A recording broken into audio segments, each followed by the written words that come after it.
horse behavior. And read it. I think there's like 9 pages. What are we looking at? Horse behavior on Wikipedia. I got it. Okay?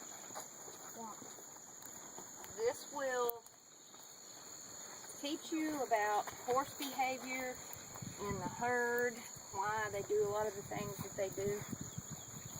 It'll help educate you on the real mindset of how horses think. Walk. That's the point of these lessons, is to get you guys in your horse's head so that you understand what he's thinking. Hey, no.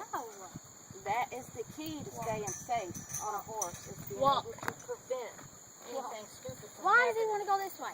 Okay, so if he wants to go that way, make him come this way. If that's where you want him to go, make him come this way. Now loosen up. You're riding with pressure in his mouth the whole time. If it's not in his mouth, you're doing it in your butt, you're doing something. You're squeezing, you're doing something to make him not go. Loosen up. Relax. Walk. Who's the most relaxed person you know, Abby? Relax like them. Walk.